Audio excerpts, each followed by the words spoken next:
Hey guys, welcome to yet another video from Think Institute of Design. So ഈ വർഷത്തെ architecture entrance examinations kick off ചെയ്തൊക്കെയാണ്. January 29th paper 2 session 1 completed ആയിരിക്കുകയാണ്. So ഈ ഒരു എക്സാമിനേഷൻസിൻ്റെ detail ആയിട്ടുള്ളൊരു overview അല്ലെങ്കിൽ ക്വസ്റ്റ്യൻ പേപ്പർ അനാലിസിസ് ആയിരിക്കും നമ്മൾ ഈ വീഡിയോയിൽ ചെയ്യുന്നത്. ഇനി അപ്കമിംഗ് ആയിട്ട് വരുന്ന നാറ്റ എക്സാമിനേഷൻസിനും അതുപോലെ പേപ്പർ 2 സെഷൻ 2 നിങ്ങൾക്ക് വളരെ യൂസ്ഫുൾ ആയിട്ടുള്ളൊരു സെഷൻ ആയിരിക്കും ഇത്. So myself Sachin and myself Shyam, and we are from Think Institute of Design.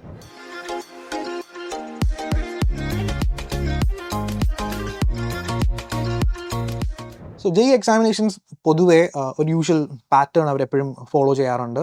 So ഈ വർഷമാണെങ്കിലും പേപ്പർ 2 BRK എക്സാമിനേഷൻ അതൊരു യൂഷ്വൽ പാറ്റേൺ അതെങ്ങനെയാണോ അത് തന്നെയാണ് ഫോളോ ചെയ്ത് വന്നിട്ടുള്ളത്. സോ തിങ്ക് ക്ലാസ് സ്റ്റുഡൻസായിട്ടൊക്കെ നമ്മൾ സംസാരിക്കുന്ന സമയത്ത് യൂഷ്വലി ഒരു easy moderate kind of examination എന്നുള്ളൊരു ഓവർവ്യൂ ആണ് കൂടുതൽ സ്റ്റുഡൻസ് വരുന്നത്. ലാസ്റ്റ് ഇയർ എക്സാമിനേഷനെക്കാളും കുറച്ചും കൂടെ അത്ര ഹാർഡ് ലെവലില്ല, പക്ഷേ കുറച്ചും കൂടെ ഒരു ഈസി മോഡറേറ്റ് ലെവലാണ് മെജോറിറ്റി സ്റ്റുഡൻസും പറയുന്നത്. സോ അതുകൊണ്ട് തന്നെ എനിക്കൊന്നു ഇത്തവണത്തെ എക്സാമിനേഷൻ അല്ലെങ്കിൽ സ്കോറിംഗ് ലെവലൊക്കെ കുറച്ചും കൂടെ ഒരു ഹയർ ലെവലിലേക്ക് തന്നെ പോകാനും അത്യാവശ്യം നല്ലൊരു പെർസെൻറ്റേജ് അല്ലെങ്കിൽ അത്യാവശ്യം നല്ലൊരു സ്കോർ തന്നെ അവർക്ക് സ്കോർ ചെയ്യാനൊക്കെ പറ്റുന്ന ഒരു എക്സാമിനേഷനാണ് ഈ ഒരു സെഷൻ 1 എന്ന് തന്നെയാണ് നമ്മൾ കരുതുന്നത്. സോ ഈ ഒരു അനാലിസിസിനെ നമ്മൾ ഒരു പാർട്ട് ബൈ പാർട്ടായിട്ടാണ് ഡിവൈഡ് ചെയ്തിരിക്കുന്നത്. സോ നിങ്ങൾക്കറിയാം എക്സാമിനേഷൻ ആണെങ്കിലും പാർട്ട് 1, പാർട്ട് 2, പാർട്ട് 3 ഈ ഒരു 3 സെക്ഷനായിട്ടാണ് ഡിവൈഡ് ചെയ്തിട്ടുള്ളത്. സോ നമ്മുടെ ഈ ഒരു ഡിസ്കഷൻ ആണെങ്കിലും നമ്മൾ ആ രീതിയിൽ തന്നെയായിരിക്കും പോകുന്നത്. സോ ഇനീഷ്യലി നമ്മൾ മാത്തമാറ്റിക്സ്, ദെൻ ഡ്രോയിങ്, ദെൻ അതുപോലെ ആപ്റ്റിറ്റ്യൂഡ് സെക്ഷൻ ഇങ്ങനെയായിരിക്കും നമ്മൾ ഡിസ്കസ് ചെയ്ത് പോകുന്നത്. ഓക്കെ, സോ ശ്യാം സാർ എങ്ങനെയായിരുന്നു പൊതുവെ സ്റ്റുഡൻസിൻ്റെ ഒരു റിയാക്ഷൻ അല്ലെങ്കിൽ കോൺടാക്ട് ചെയ്തവർ സംസാരിച്ചപ്പോഴും എങ്ങനെ ഉണ്ടായിരുന്നു സെഷൻ? പൊതുവെ സ്റ്റുഡൻസ് പറഞ്ഞത് ഒരു മോഡറേറ്റ് ആയിട്ടുള്ളൊരു ഇതാണ് പ്രതീക്ഷിക്കുന്നവർ. കാരണം അത്യാവശ്യം ഓക്കെ ആയിട്ട് എല്ലാവരും എഴുതിയിട്ടുണ്ടെന്നാണ് പറഞ്ഞത്. ഇപ്പോൾ ഡ്രോയിങ്സ് ആയാലും ഡ്രോയിങ് ക്വസ്റ്റ്യൻസും പ്രീവിയസ് ആ ഒരു ടൈപ്പ് ബ്രേക്ക് ചെയ്യാതെ തന്നെ പോയിട്ടുണ്ട്. പഴയ മുന്നിലുള്ള ഒരു ആ പാറ്റേൺ തന്നെയാണ് ഇപ്പോഴും കൊണ്ടുവന്നിട്ടുള്ളത്. സോ അത്യാവശ്യം ഓക്കെ ആയിട്ടാണ് എല്ലാവരും എഴുതിയിട്ടുള്ളതെന്ന് പറഞ്ഞു. ഓക്കെ, എനിക്ക് തോന്നുന്നു ജനറലി അങ്ങനെ ഒരു ഓവർവ്യൂ തന്നെയാണ് പൊതുവെ നമുക്ക് കിട്ടിയിട്ടുള്ളത്. ഓക്കെ, സോ ഗൈസ് നമ്മൾ ഫസ്റ്റ് ഇനിഷ്യലി മാത്തമാറ്റിക്സ് സെക്ഷനെ പറ്റിയിട്ടായിരിക്കും ഡിസ്കസ് ചെയ്യുന്നത്. സോ എനിക്കൊന്ന് പൊതുവേ എക്സാമിനേഷൻ എഴുതുന്ന എല്ലാവരുടെയും ഒരു പേടി സ്വപ്നം തന്നെയായിരിക്കും മാത്തമാറ്റിക്സ് സെക്ഷൻ എന്ന് പറയുന്നത്. പൊതുവെ ഒരു ലോ സ്കോറിങ് ഏരിയയൊക്കെയാണ് ഒരു മാത്തമാറ്റിക്സ് ഏരിയ എന്ന് പറയുന്നത്. ബട്ട് കഴിഞ്ഞ വർഷത്തിൽ നിന്ന് വ്യത്യസ്തമായിട്ട് സിമിലർ ടോപ്പിക്കുകളിൽ നിന്ന് കൂടുതൽ ക്വസ്റ്റ്യൻസ് വരുന്ന ഒരു പാറ്റേൺ ആണ് മാത്തമാറ്റിക്സിലുണ്ടായിരുന്നത്. അതേ സെയിം ചാപ്റ്റേഴ്സിൽ നിന്ന് തന്നെ മൾട്ടിപ്പിൾ ക്വസ്റ്റ്യൻസ്. കാരണം യൂഷ്വലി പൊതുവേ എല്ലാ ചാപ്റ്റേഴ്സിനും ഒരു ഓൾമോസ്റ്റ് ഒരു ഈക്വൽ വെയിറ്റേജ് ഒക്കെയാണ് കൊടുക്കാറ്. ഫോർ എക്സാമ്പിൾ ഓരോ ചാപ്റ്ററിൽ നിന്നും ഓരോ ക്വസ്റ്റ്യൻ വീതമൊക്കെയാണ് പൊതുവേ അവർ ക്വസ്റ്റ്യൻസ് ഇടാറ്. ബട്ട് ഇത്തവണ ഒരു സെയിം ചാപ്റ്ററിൽ നിന്ന് തന്നെ മൾട്ടിപ്പിൾ ക്വസ്റ്റ്യൻസ് വരുന്ന ഒരു രീതിയാണ് മാത്തമാറ്റിക്സിൽ ഉണ്ടായിരുന്നത്. ആൻഡ് പൊതുവേ എല്ലാവരും അത്ര ഒരു ഈസി എന്നുള്ള രീതിയല്ല പറയുന്നത്, ബട്ട് ഒരു ഓക്കേഷ് ബട്ട് അറ്റൻഡ് ചെയ്യാൻ പറ്റി എന്നുള്ള രീതിയിൽ തന്നെയാണ് സ്റ്റുഡൻസ് പറയുന്നത്. ഒരു ഹൈ സ്കോറിംഗ് എന്നുള്ള രീതിയിൽ അല്ലെങ്കിൽ പോലും അത്യാവശ്യം അവർക്ക് അറ്റൻഡ് ചെയ്യാൻ പറ്റി എന്നുള്ള രീതിയിലാണ് മാത്തമാറ്റിക്സിൻ്റെ ഒരു റിവ്യൂ വരുന്നത്. സോ അടുത്ത് നമുക്ക് ഡിസ്കസ് ചെയ്യേണ്ടത് എനിക്ക് തോന്നുന്നു ഏറ്റവും പ്രധാനപ്പെട്ട ഒരു സെക്ഷനാണ് ഡ്രോയിങ് സെക്ഷൻ എന്ന് പറയുന്നത്. സോ ശ്യാം സാർ, എങ്ങനെയാണ് പൊതുവേ സ്റ്റുഡൻസ് ഡ്രോയിങ് സെക്ഷനെ പറ്റിയിട്ട് പറഞ്ഞിട്ടുണ്ടായിരുന്നത്? ഇപ്പോൾ ഡ്രോയിങ്സ് പൊതുവെ സ്റ്റുഡൻസ് പറഞ്ഞാൽ കുറച്ചും കൂടെ ടൈം ഉണ്ടായിരുന്നെങ്കിൽ അവർക്ക് ഒന്നും കൂടെ ബെറ്റർ ആയിട്ട് ഇത് ചെയ്യാൻ പറ്റുമെന്ന് പറയുന്നുണ്ട്. ഇപ്പം സാധാരണ ഉള്ള രീതിക്ക് തന്നെയാണ് ക്വസ്റ്റ്യൻസ് വന്നിട്ടുള്ളത്. 3D കോമ്പോസിഷൻസും പിന്നെ സീൻ ഡ്രോയിങ്ങും പിന്നെന്താ ഒരു മോണുമെന്റ്, ഏതെങ്കിലും നമുക്ക് പരിചയമുള്ള ഒരു മോണുമെന്റിന്റെ റെൻഡറിങ് ക്വസ്റ്റ്യൻസും തന്നെയാണ് മോസ്റ്റ് കോമൺ ആയിട്ട് ചോദിച്ചിട്ടുള്ളത്. അപ്പോൾ ഇതിലിപ്പോൾ എന്താ പറയുക, 2D കോമ്പോസിഷൻ ആണെങ്കിൽ ബേസിക് ആയിട്ട് കുറച്ച് എലമെന്റ്സ് പറയുന്നുണ്ട്.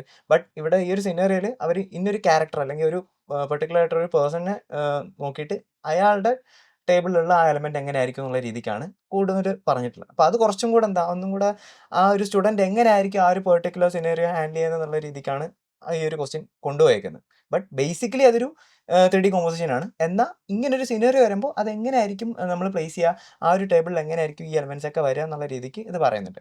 പിന്നെ സീൻ ഡ്രോയിങ് ആണെങ്കിൽ പോലും ബേസിക് ആയിട്ട് ഒരു റെയിൽവേ സ്റ്റേഷൻ, ഒരു വില്ലേജ് ടെറൈനിൽ വരുന്നൊരു റെയിൽവേ സ്റ്റേഷൻ എങ്ങനെയാണെന്നുള്ള രീതിക്കാണ് ഇത് വരുന്നത്.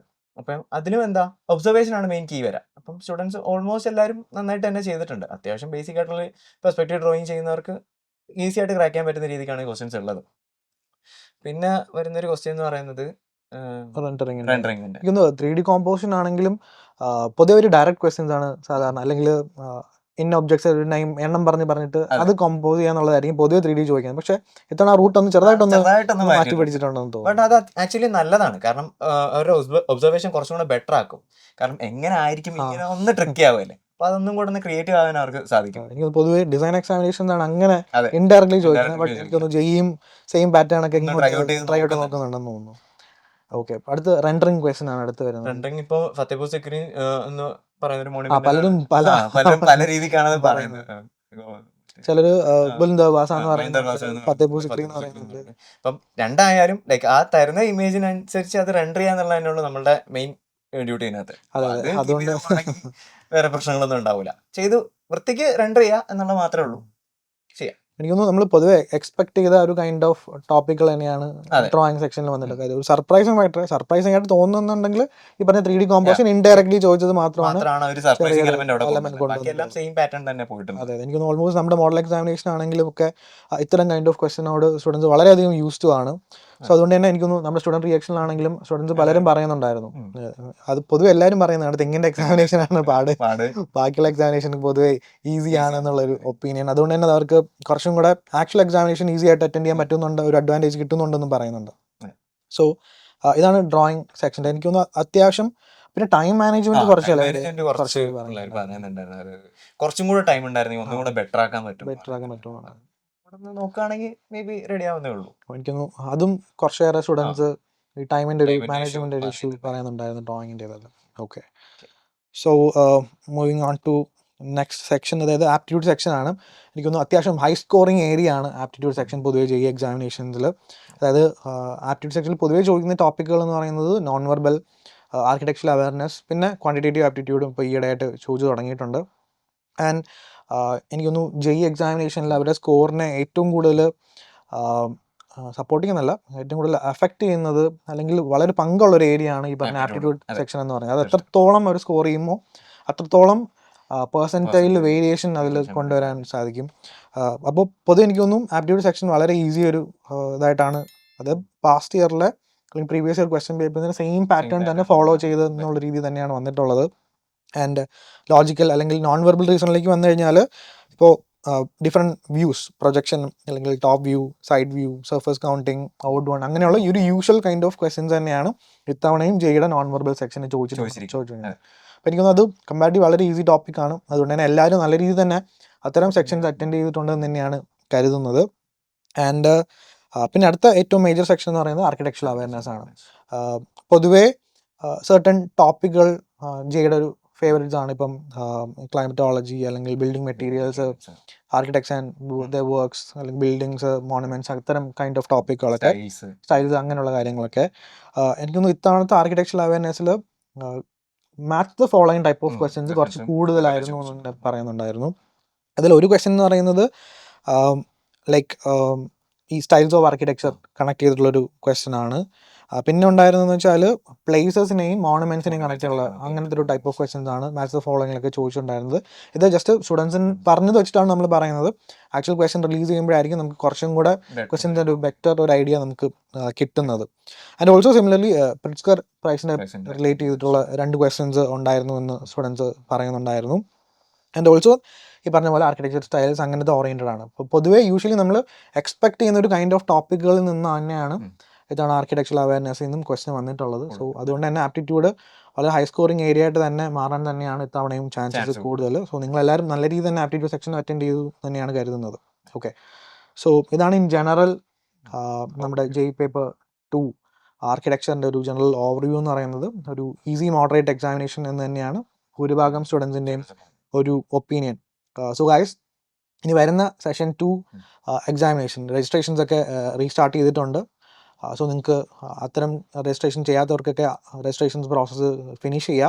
And also similar kind of pattern തന്നെ ആയിരിക്കും അവർ സെഷൻ 2-നും റിപ്പീറ്റ് ചെയ്യാനൊക്കെ. അപ്പോൾ ഇത്തരം കൈൻഡ് ഓഫ് ക്വസ്റ്റ്യൻസ് അതിനോടൊക്കെ യൂസ് ടു ആവാം, പ്രാക്ടീസ് ചെയ്യാം. ഈവൻ തിങ്കിൻ്റെ ആണെങ്കിലും ക്യൂരിയോസിറ്റി ക്വസ്റ്റിലൊക്കെ നിങ്ങൾക്ക് പാർട്ടിസിപ്പേറ്റ് ചെയ്യാം. സോ അതുവഴി നിങ്ങളുടെ ഈ പറഞ്ഞ എക്സ്ട്രാ നോളജ് അത്തരം കാര്യങ്ങൾ നിങ്ങൾക്ക് സെക്യൂർ ചെയ്യാനായിട്ട് പറ്റും. സോ അത്തരം ഈവൻറ്റ്സിലും നിങ്ങൾ പാർട്ടിസിപ്പേറ്റ് ചെയ്യുക. സോ സ്റ്റുഡൻസിൻ്റെ സൈഡിൽ നിന്നുള്ള ക്വസ്റ്റ്യൻസ് വെച്ചുകൊണ്ട് നമ്മൾ 3 സെക്ഷൻസും നമ്മൾ ഡിസ്കസ് ചെയ്തു. സോ ഇനി വരാനിരിക്കുന്ന സെഷൻ 2 ആണെങ്കിലും ഒരു സിമിലർ പാറ്റേൺ തന്നെ ആയിരിക്കും നിങ്ങൾക്ക് എക്സ്പെക്ട് ചെയ്യാൻ പറ്റുന്നത്. ആൻഡ് ഓൾസോ ഇതിൽ ചെറിയൊരു കാര്യം ആഡ് ഓൺ ചെയ്യാനുള്ളത്, പൊതുവേ ഒരു സെഷൻ ഈസി ആണെങ്കിൽ മറ്റേ സെഷൻ ചെറിയ രീതിയിലൊരു ഹാർഡ് ആവാൻ ചാൻസ് ഒക്കെ ഉണ്ട്. സോ നിങ്ങൾ ആ രീതിയിലൊക്കെ പ്രിപ്പയർ ചെയ്യുക.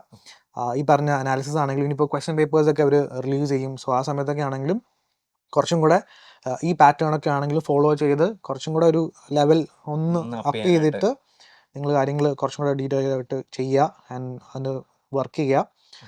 ആൻഡ് ഓൾസോ എനിക്ക് തോന്നുന്നു ജനറലി നമ്മൾ ഇതിനെ ഒന്ന് സമ്മറൈസ് ചെയ്യുകയാണെങ്കിൽ ഒരു ഈസി മീഡിയം ലെവൽ തന്നെയാണ് പൊതുവെ ഈ ക്വസ്റ്റ്യൻ വന്നിട്ടുള്ളത്.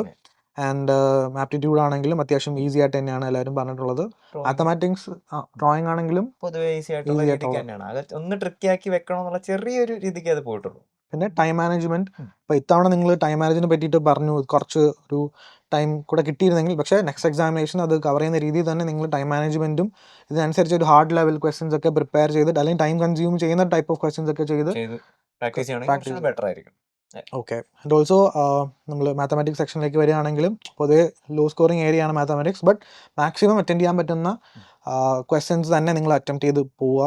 കാര്യം വളരെ ഇമ്പോർട്ടൻ്റ് ആണ്. ഇപ്പം ചില സ്റ്റുഡൻസ് ഒക്കെ യൂഷ്വലി മാത്തമാറ്റിക്സ് എന്ന് പറഞ്ഞ സെക്ഷൻ കംപ്ലീറ്റ് അങ്ങ് സ്കിപ്പ് ചെയ്യും.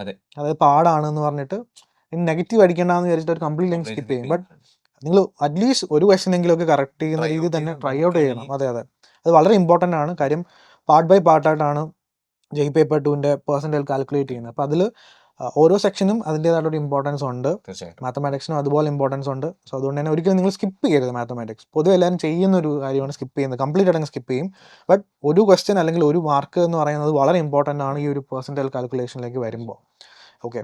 ആൻഡ് ശ്യാം സാർ, എനിക്കൊന്നും അടുത്ത സെഷൻ 2 അറ്റൻഡ് ചെയ്യാൻ പോകുന്ന സ്റ്റുഡൻസിനൊക്കെ നമുക്ക് അഡീഷണൽ ആയിട്ട് അവർ ശ്രദ്ധിക്കേണ്ട കാര്യം, ഇപ്പം ഡ്രോയിങ് സെക്ഷൻ എടുക്കുകയാണെങ്കിലും അതെന്തായിരിക്കും കുറച്ചും കൂടെ നമ്മൾ ഇപ്പോഴത്തെ ഒരു പാറ്റേൺ മനസ്സിലാക്കി കഴിഞ്ഞാൽ എന്തൊക്കെയായിരിക്കും ചെയ്യേണ്ടത്? നിലവിൽ ഞാൻ നേരത്തെ പറഞ്ഞ പോലെ ഇപ്പോൾ ഇതിൽ ചോദിച്ചിരിക്കുന്ന ഈ 3 ടൈപ്പ് ഓഫ് ക്വസ്റ്റ്യൻസാണ് ചോദിച്ചിട്ടുള്ളത്. അപ്പോൾ ഒന്നെന്ന് പറയുമ്പോഴത്തേക്കും റെൻഡറിങ് ക്വസ്റ്റ്യൻസാണ്. ഇപ്പോൾ റെൻഡറിങ്ങിൽ കൂടുതലും മെയിനായിട്ട് എന്താ, ഒരു ഇമേജ് തരും. ആ ഇമേജിനെ നമുക്ക് എങ്ങനെ പ്രോപ്പറായിട്ട് പെൻസിൽ സ്കെച്ച് ചെയ്ത് റെൻഡർ ചെയ്യുക എന്നുള്ളതാണ് അതിൻ്റെ ഒരു മെയിൻ മോട്ടീവ്. അപ്പോൾ ഇതിൽ ചെയ്യേണ്ട കാര്യം എന്ന് പറഞ്ഞു കഴിഞ്ഞാൽ, ഒന്ന് പ്രൊപ്പോർഷൻ പ്രോപ്പറായിട്ട് കീപ്പ് ചെയ്യുക. അതായത് തരുന്ന ഇമേജ് എങ്ങനെയാണോ അതിൻ്റെ പ്രൊപ്പോർഷൻസ് പ്രോപ്പറായിട്ട് തന്നെ നമ്മൾ സ്കെച്ച് ചെയ്ത് വെക്കുക. രണ്ടാമെന്ന് പറഞ്ഞാൽ റെൻഡറിങ് ടെക്നിക്സ്. റെൻഡറിങ് ടെക്നിക്സ് എന്ന് പറയുമ്പോഴത്തേക്കും എങ്ങനെയാണ് നമ്മൾ ഷെയ്ഡ് ചെയ്യുന്നത്. ഓക്കെ, അപ്പോൾ പെൻസിൽ ഷെയ്ഡിങ് എങ്ങനെ പ്രോപ്പർ ആക്കുക എന്നുള്ളതും കൂടെ ആലോചിക്കുക. നല്ല നീറ്റായിട്ട് അത് കീപ്പ് ചെയ്യുക. എപ്പോഴും പേപ്പർ പ്രോപ്പറായിട്ട് നീറ്റായിട്ട് വെക്കുന്നതിന് കൂടുതലും മാർക്ക് കിട്ടാൻ സാധ്യതയുണ്ട്. അപ്പം അങ്ങനത്തെ കാര്യങ്ങൾ കൂടുതലും ഫോക്കസ് ചെയ്യുക. പിന്നെയുള്ള രണ്ടാമത്തെ ക്വസ്റ്റ്യൻ എന്ന് പറയുമ്പോഴത്തേക്ക് എന്താ, 3D കോമ്പോസിഷൻ ആണ്. അപ്പോൾ ബേസിക് ആയിട്ട് നമ്മൾ 3D കോമ്പോസിഷനിൽ വെക്കുമ്പോഴത്തേക്കും എന്താ, ഒന്ന് പ്രോപ്പറായിട്ട് കമ്പോസ് ചെയ്ത് വെക്കുക. അതായത് പ്ലേസ്മെൻറ്റ്സ്, അതായത് നമുക്ക് ആ ക്വസ്റ്റ്യന് തരുന്ന എലമെൻറ്റ്സ് എന്തൊക്കെയാണോ അത് പ്രോപ്പറായിട്ട് പ്ലേസ് ചെയ്യുക. പിന്നെന്താ, ഒരു പ്രോപ്പർ ലൈറ്റിങ് കൊടുക്കുക. നമ്മളൊരു ഫോട്ടോഗ്രാഫ് എടുക്കുമ്പോഴത്തേക്കും നമ്മൾ അതിൻ്റെ ലൈറ്റിങ് ശ്രദ്ധിക്കൂലേ, അതേപോലെ തന്നെയാണ് നമ്മൾ 3D കോമ്പോസിഷനിലും അതിൻ്റെ പ്രോപ്പർ ലൈറ്റിങ് വെക്കുക. ആ ലൈറ്റിങ്ങിനനുസരിച്ച് ഷാഡോ കാസ്റ്റ് ആവുന്നുണ്ടോ എന്ന് നോക്കുക. അങ്ങനത്തെ കാര്യങ്ങൾ വെക്കുക. പിന്നെ ഇപ്പോൾ ഈ ഒരു ക്വസ്റ്റ്യനിൽ എന്താ ഒരു കാര്യം കൂടെ പറയുന്നത് എന്താ വെച്ച് കഴിഞ്ഞാൽ, ആ ഒരു ട്രാവലർ അയാളുടെ ടേബിൾ എങ്ങനെയായിരിക്കും എന്നുള്ള രീതിക്ക് അത് പറയാം. അപ്പോൾ ആ ഒരു കാര്യം കൂടെ ഒന്ന് നോക്കിയാൽ കുറച്ചും കൂടെ ബെറ്റർ ആവും. പിന്നെ രണ്ടാമെന്ന് പറഞ്ഞു കഴിഞ്ഞാൽ ഒരു സീൻ ഡ്രോയിങ് ക്വസ്റ്റ്യൻ ആണ്. അത് ബേസിക് ആയിട്ട് എന്താ, പെർസ്പെക്റ്റീവ് നോക്കണം, പിന്നെ ഐ ലെവൽ നോക്കണം, ഒബ്സർവ് ചെയ്ത് വരയ്ക്കുക. നല്ലൊരു ഒബ്സർവേഷൻ ആണെന്നുണ്ടെങ്കിൽ അതിനകത്ത് കൂടുതൽ ഡീറ്റെയിൽസ് നമുക്ക് ആഡ് ചെയ്യാൻ പറ്റും. എപ്പോഴും നമുക്ക് ഒബ്സർവേഷൻ ഉണ്ടെങ്കിൽ മാത്രമേ പേപ്പർ ഫില്ല് ചെയ്യാൻ പറ്റുള്ളൂ. അതൊരു ഇമ്പോർട്ടൻ്റ് കാര്യമാണ്. സോ ഒബ്സർവ് ചെയ്യുക, അതിനനുസരിച്ച് വരയ്ക്കുക, ഐ ലെവൽ നോക്കുക. ഇതാണ് ബേസിക് ആയിട്ട് സീൻ ഡ്രോയിങ്ങിന് ഇന്ന് പിള്ളേർക്ക് തെറ്റിപ്പോകാൻ സാധ്യതയുള്ള കാര്യമാണ്. നിങ്ങൾ നോക്കുകയാണെങ്കിൽ ബെറ്റർ ആയിട്ട് ചെയ്ത് പോകാൻ പറ്റും. എനിക്ക് അതുപോലെ പൊതുവെ ജെയുടെ ഡ്രോയിങ് ഇവാലുവേഷൻ കുറച്ച് ലിബറൽ ആണ്. അതെ, കമ്പാരിറ്റീവ്ലി ടു നമ്മൾ ഡിസൈൻ എക്സാമിനേഷൻസ് ഒക്കെ നോക്കിക്കഴിഞ്ഞാലൊക്കെ കുറച്ച് ലിബറൽ ഇവാലുവേഷൻ. അപ്പം നിങ്ങൾ അത്യാവശ്യം ഇതായിട്ട് ചെയ്തിട്ടുണ്ടെങ്കിൽ തന്നെ നല്ല രീതിയിൽ നിങ്ങൾക്ക് ഡ്രോയിങ് സ്കോർ ചെയ്യാൻ പറ്റും. ആൻഡ് ഓൾസോ പ്രത്യേകം ശ്രദ്ധിക്കുക, ആപ്റ്റിറ്റ്യൂഡ്, ഡ്രോയിങ് ഇത് തന്നെയായിരിക്കും നിങ്ങളുടെ ഫൈനൽ പെർസെൻറ്റൈലിനെ ഏറ്റവും കൂടുതൽ ഇൻഫ്ലുവൻസ് ചെയ്യാൻ പോകുന്ന 2 സെക്ഷൻസ് എന്ന് പറയുന്നത്. സോ ഗൈസ്, ഈ ഒരു അനാലിസിസ് വീഡിയോ അപ്കമിങ് നിങ്ങളുടെ സെഷൻ 2 എക്സാമിനേഷൻ്റെ പ്രിപ്പറേഷന് വളരെയധികം യൂസ്ഫുൾ ആവും എന്ന് തന്നെയാണ് ഞങ്ങൾ കരുതുന്നത്. ആൻഡ് ഓൾസോ സെഷൻ 1-ന് നിങ്ങളുടെ എക്സ്പീരിയൻസ് എങ്ങനെ ഉണ്ടായിരുന്നു എന്നുള്ളത് കമൻറ്റ് സെക്ഷനിൽ മെൻഷൻ ചെയ്യുക. ആൻഡ് ഓൾസോ നിങ്ങളെ കുഴക്കുക അല്ലെങ്കിൽ കൺഫ്യൂസ് ചെയ്തിട്ടുള്ള ഏതെങ്കിലും ക്വസ്റ്റൻ ഉണ്ടെങ്കിൽ അതും മെൻഷൻ ചെയ്യുക. So that's all for today. I'm Sham and I'm Sachin, signing off.